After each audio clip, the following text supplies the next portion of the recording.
Good morning mga kumare. Kakadating ko lang galing ng yakin. Di pa ako nabibihis, didiligan ko muna ang aking mga alagang halamang. Meron itong mga kamatis ko, ang lalaki pero ayaw lumabas yung ano, bunga. Puro ano, bulak. Sobrang init kasi dito sa Japan. So meron akong ampalaya.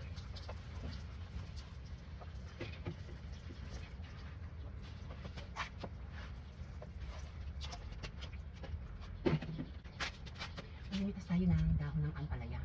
Magmumunggo ako.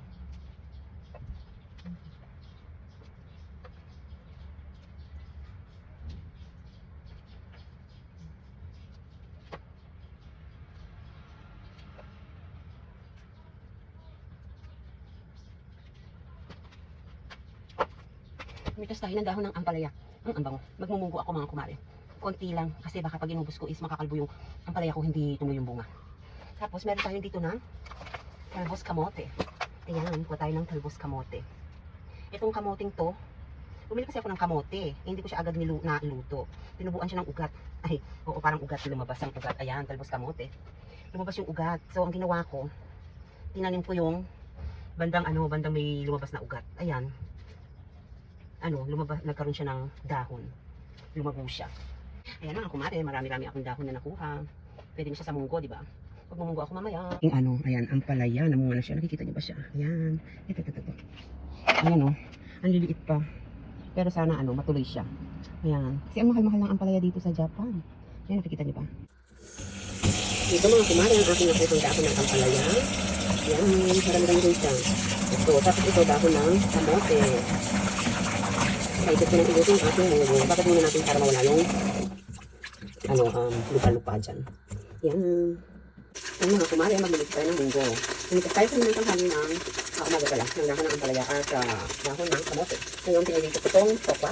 Tapos itong kakahig natin. Meron tayong bawang, sibuyas, kamatis, at ampalaya. Para medyo distansya. At distansya talaga.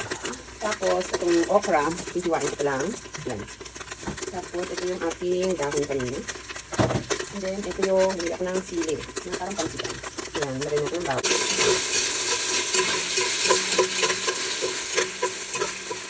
Ayan mga kumari. Sinagay ko na yung bawang at sibuyas. Dito natin yung konti. Ayoko siyang gagawin ng mantika kasi yung aking itasapog is buto-buto. So, kumantika na siya. Ayan, lagay natin si kamatis. Lagay natin si kamatis.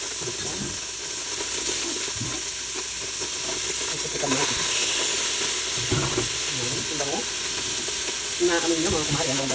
Bawang sibuyas kamatis pa lang siya. Tapos lalagyan natin ito ng konting bagoong. Yan mga kumari, nilagyan natin ito ng konting alamang. At nilagyan ito ng konting iba. At yung alamang, para yung fiesta siya. Bango-bango.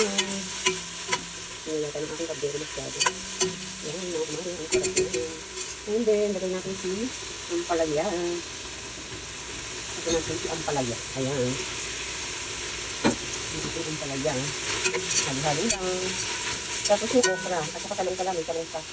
Hiwain ko lang sa blue. Yan mga kumari. Pagdamitin natin. Ito pa lang mga kumari. Ulam na. At ang bango-bango talaga. Inaamin nyo lang. And then lagay natin yung ating talong. Ganitan ko ng gulay. Kasi para yung anak ko makakain ng gulay. Hindi kasi siya nakain ng gulay. Kasi nagluluto ng gulay. Ayan. And then sunod-sunod din natin lagay. Ayan talong. Then yung okra natin. Ayan. Medyo tuyo siya. So, lagyan natin siya ng konti sabaw. Ayan. Lagyan natin para maluto yung ating mga gulay. Ayan. Saka natin siya ng konti. Ulit. Mari, buksan na natin ang ating gulay. Haluin natin. Nagpalit ako ng sandok. Ayan. Tapos, ilalagay na natin yung ating munggo. Ito ang ating pinalambot na munggo. Oh, ang dami. Oh, diba?